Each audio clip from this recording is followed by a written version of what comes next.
The Chinese Communist Party has increasingly lost public support. On January 31st, a video surfaced online showing what appeared to be a video shot by a Russian tourist on Beijing Road in Guangzhou. The video depicted a young man, shirtless and with his hands bound, walking angrily around the street, repeatedly shouting, "Poor people's lives don't matter, right, Communist Party?"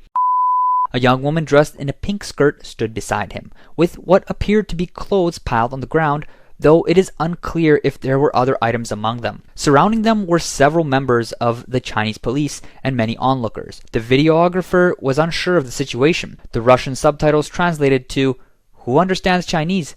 What is he saying?" The video quickly spread overseas, with some commenters questioning, what happened? Why are his hands tied? Are poor people not human?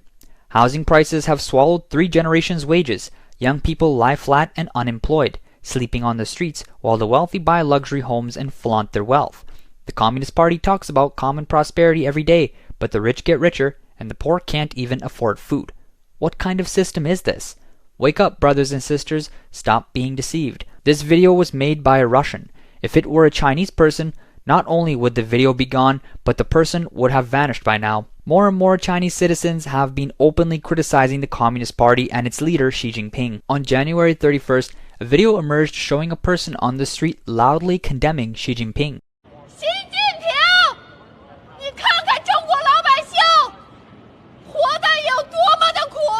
Xi Jinping, look at the suffering of the Chinese people. Look at how wronged we are. My father's body has been frozen in prison for 6 years, and we still don't know how he died. Did you hear that, Xi Jinping? A young man on the verge of tears cried out, "Xi Jinping, why have you ruined China like this? Why did you do this to China? Xi Jinping, come on, arrest me. I can't take it anymore." It has only been in recent years that the Chinese people have dared to publicly criticize the Chinese Communist Party and Xi Jinping. In late 2019, the outbreak of COVID-19 and the party's strict 3-year zero-COVID policy caused countless humanitarian disasters. On October 13th, 2022, Chinese citizen Peng Lifeng displayed a large banner at Sitong Bridge in Beijing, calling for the cancellation of inhumane pandemic policies, the opening of national elections, and the removal of dictator Xi Jinping. This caused an uproar both within China and abroad. In November 2022, protests erupted in various cities across China, including the White Paper Revolution, where crowds in Shanghai chanted slogans calling for Xi Jinping's resignation and the fall of the Communist Party. In March 2025, 70-year-old Shanghai petitioner Liu Dongbao, frustrated by years of failed petitions, shouted, "Down with the Communist Party," outside the Shanghai Discipline Inspection Commission.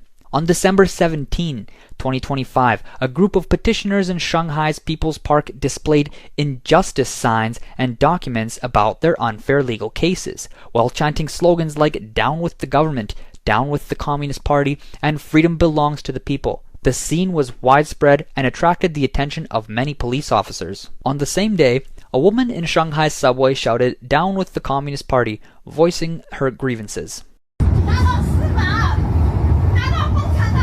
Down with the judiciary! Down with the Communist Party!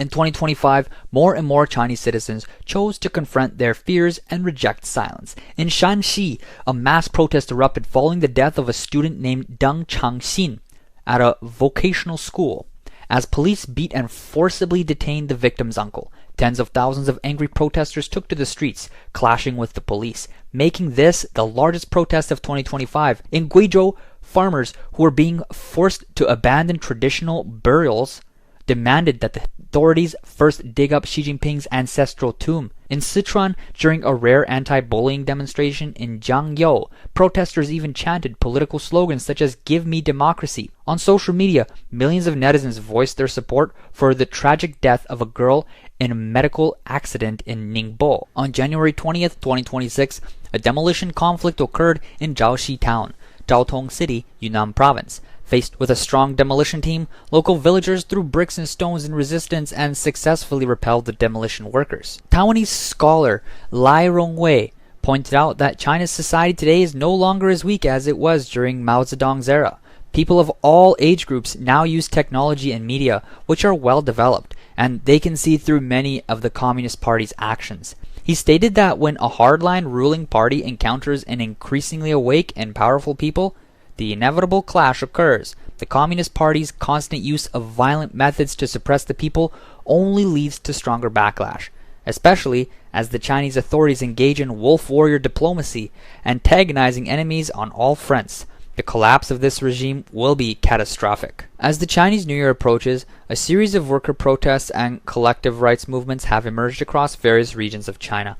Workers seeking unpaid wages have taken to the streets, surrounding construction sites, and in some cases resorting to extreme methods to express their demands. These incidents, which have spread across social media, have sparked widespread attention. On January 23rd, construction workers in Shenzhen, Guangdong laid out mats on the ground in front of the Qianhai Ice and Snow World, protesting their unpaid wages. On January 27, workers at the Changjiang Nuclear Power Station in Hainan, operated by China Nuclear Industry Group 22nd Construction Co. Ltd., went on strike to demand their overdue salaries. Also on January 27, hundreds of workers blocked the gates of the state-owned Shanxi Coking Coal Group, protesting wage arrears and a 500 yuan salary reduction, demanding the resignation of party secretary and chairman Wang Qiang. On January 30th, workers at the Zhongjian 4th Bureau project in Xixiang Town, Nanning, Guangxi, threatened to demolish the building due to their inability to receive wages. An overseas Chinese social media platform called Yesterday stated that many may not realize that although there are no labor unions in China, there were once some labor NGOs that helped workers fight for their rights. The media would report on these events. However, since Xi Jinping assumed power, these resources have disappeared. A scholar in Zhejiang who chose to remain anonymous for safety reasons pointed out that under the Chinese Communist Party, CCP, state-owned enterprises, SOEs, have long relied on administrative resources to obtain projects, but lack the necessary accountability. Now, it is common for SOEs to delay payments to suppliers, leading to a ripple effect down the supply chain. Suppliers delay payments to material providers, resulting in a financial squeeze that causes many companies to fall into debt and even bankruptcy. The scholar further noted that with the Chinese New Year approaching, conflicts between workers and employers over unpaid wages have significantly increased. He said, from the increasing number of wage disputes across various regions, there are clear signs that social risks are intensifying and economic issues are transforming into broader social conflicts. The possibility of political demands arising from the public cannot be ruled out. In late January, villagers from Jiufeng village in Wuhan, Hubei province, went to the Wuhan Petition Bureau to demand compensation that had been withheld for 10 years. On social media platform X, netizens commented, "Petitioning is useless. Your suffering is caused by this system, so either endure it or retaliate. Petitioning really isn't worth it." The CCP's petition bureaus are just a placebo for the people, and they don't actually solve any problems. Only by completely overthrowing the CCP can China's social problems be permanently solved. Commentator Du Zheng believes that as China's economy continues to decline, more and more people are recognizing that the CCP is the root cause of all the disasters. On January 22nd, a netizen in Shenzhen, Guangdong, posted a video showing homeless people sleeping on the streets, setting up their mats in public spaces. On January 30th, writer Cui Changhao posted a video on X stating that in Shenzhen, one of China's most cutting-edge cities, homeless people unable to find work are a common sight. All the grandiose propaganda about prosperity has turned into a joke. In recent years, the economy has continued to weaken, while the CCP has silenced scholars who expose the harsh economic realities. Two Chinese scholars, Fu Peng and Gao Shanwei, gave speeches highlighting the economic difficulties, and their transcripts went viral online. However, the speeches quickly disappeared from China's tightly controlled internet, and both scholars' social media accounts were blocked.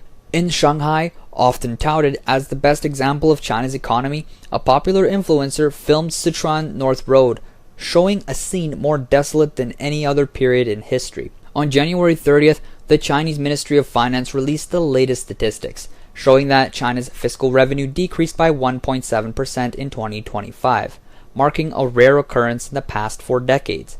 The last time China saw negative fiscal growth was in 2020 due to the impact of the COVID-19 pandemic. In recent years, local government deficits have been widespread, and news of public servant pay cuts has raised concerns about potential data manipulation by the CCP, with some suggesting that China's fiscal difficulties may be even more severe than reported. China's economy is in a state of overall decline. The latest January figures from China's National Bureau of Statistics showed that the Manufacturing Purchasing Managers Index, PMI, dropped by 49.3%, down 0.8 percentage points from the previous month, falling below the neutral 50-point mark. Additionally, the non-manufacturing PMI and the composite PMI output index also fell below 50. Surveys revealed that over 30% of companies saw a decline in profits. Against the backdrop of a nationwide economic slowdown, weak consumer and investment momentum, and business decay, the livelihoods of ordinary people are facing serious challenges, exacerbated by widespread unemployment and store closures. China is gradually becoming a gig economy nation with an expanding workforce in gig jobs. Official reports from the CCP claim that number has surpassed 200 million. Gig workers typically include self-employed individuals, delivery drivers, ride-hauling drivers, and live-streaming e-commerce salespeople. The Majuchao labor market in Guangzhou is one of Beijing's largest labor markets, where a variety of individuals struggling to make ends meet gather. They survive by doing gig work, and in some cases unable to find work. They are forced to sell personal information or even blood. This harsh reality is rarely included in the official narrative that highlights China's economic success. A vlogger posted a video introducing the Majuchao labor market, which differs from other migrant workers in Beijing. They are paid daily, working 12-hour shifts without meals provided.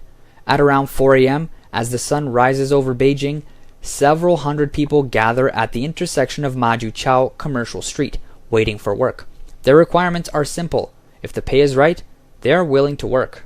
According to the vlogger, those coming here for work can be divided into several categories. The first are those who have just arrived in Beijing and haven't found suitable work but are using this as a temporary solution. Though the wages are low and the work is exhausting, at least it keeps them from starving. The second group is those who see gig work as offering flexibility, allowing them to work 1 day and rest for 3. The third group is older migrant workers who have been let go of by factories and lack any specialized skills, coming here to find casual labor to support their families. Everyone is complaining that wages are lower now, with over 1,000 people waiting for work. Only a few are hired, and those who fail to find work in the morning return in the afternoon, hoping for better luck. An independent Chinese media personality, Li Banjing, recently published an article researching the Majuchao labor market. According to an elderly man from Hebei, most of the people here are older folks who got fired by their factories once they reached a certain age and now have no other skills. They have to come here to look for work, but even then, they struggle to find anything. Some resort to selling personal information or even donating blood just to get by. He said he came here to earn money for the new year, but after 2 months, he ended up losing more than 1,000 yuan and doesn't know what to do. While the hardships of ordinary citizens continue, the Chinese Communist Party leadership remains consumed with power struggles. In recent years, internal power struggles within the CCP have intensified. Last year, the number of provincial and ministerial level officials falling from power reached new heights. In January of this year, CCP leader Xi Jinping arrested his former political ally Zhang Youxia, vice chairman of the Central Military Commission, which caused an international sensation. Overseas netizens commented that despite the country's economic downturn, Xi Jinping is still deeply involved in power struggles, tightening his control over the military, with little time or concern for addressing the country's economic decline and the worsening living conditions of the people. With the fall of Zhang Youxia, the international infighting within the CCP has reached a boiling point. The shocking wealth of Xi Jinping's family and their lucrative money-making channels have also been exposed. On the evening of January 31st, Canadian-Chinese writer and current affairs commentator Shang Xue posted on X, stating, "An urgent call asking me to delete this post. Sorry, I still don't know the details. She attached a link to the post that was requested to be deleted, but it was later taken down. Though Shang Xue deleted the post, netizens who had kept the screenshot showed that the post was talking about the recent revelation by the US Secretary of State Marco Rubio that China was purchasing Venezuela's oil as repayment of debt owed to China. The purchasing price was as low as $20 per barrel. According to former CCP officials, this cheap oil is monopolized by Xi Jinping's sister, Qi Caoqiao, who resells it to Sinopec at a higher price of $40 to $60 per barrel, earning a net profit of 40 billion yuan per year. In addition, Xi Jinping's family is involved in the following activities. Chen Hua, chairman of Shenzhen's Jingji Bainap company, ran away after defrauding the Agricultural Bank of Shenzhen for 20 billion yuan. After the bank reported the case, Chen bribed Qi Caoqiao with 2 billion yuan, and the issue was resolved. This issue occurred around 2010 or 2011. Qi Caoqiao also dominated the concrete business in Shenzhen and Guangzhou, earning up to 130 billion yuan per year at its peak.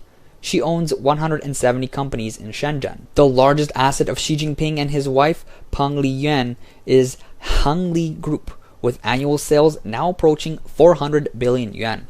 Qi Caoqiao controls 7 investment and trade companies. One of the key executives in Longjie, a 59-year-old from Hunan. Through Longjie, Qi Caoqiao conducts oil trade, purchasing cheap oil from Venezuela, Iran, and other overseas sources. Due to import quotas, she has the exclusive right to import oil at low prices. Insurance giant Ping An Group, at its peak, had assets exceeding 10 trillion yuan, initially belonging to the Ye Jianying family. It was later taken over by Qi Caoqiao, Ping An's chairman, Ma Mingzhe, who now works for Qi Caoqiao. Qi Caoqiao rarely appears in person. All her dealings are conducted through proxies.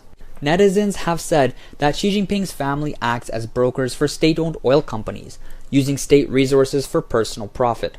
The exposure by Shang Xue has drawn CCP harassment and threats to delete the post. Some questioned, has cooperation between Canada and Chinese police already begun? Previous leaks were unclear about their authenticity, but informed sources have suggested that Xi Jinping's family overseas wealth is enormous, with much still unknown. This is why the topic of exposing CCP officials' wealth has garnered significant attention. In December, US President Donald Trump signed the National Defense Authorization Act for FY 2026, which requires the Director of National Intelligence to publicly release a report on the wealth of CCP leaders, including evaluations of personal wealth, financial assets, and business interests. This report would cover top officials, including the General Secretary of the CCP and members of the Political Bureau's Standing Committee and Politburo. When questioned at a press conference, CCP Foreign Ministry spokespersons showed strong discontent, expressing firm opposition, but did not dare mention specifically the publication of top CCP officials' wealth. Famous commentator Tang Hao stated that the CCP is reluctant to disclose the personal wealth of its senior officials for 3 reasons. First, it fears that such revelations would lead to widespread anti-party sentiment, shaking its rule. Second, exposing officials' wealth could be used against them by political rivals. And third, the CCP does not want foreign nations to have access to the personal information of its leaders. As the world eagerly awaits the Trump administration's investigation into the wealth and corruption of the CCP's top officials, this could be a significant step toward holding the regime accountable and alleviating the suffering of the Chinese people.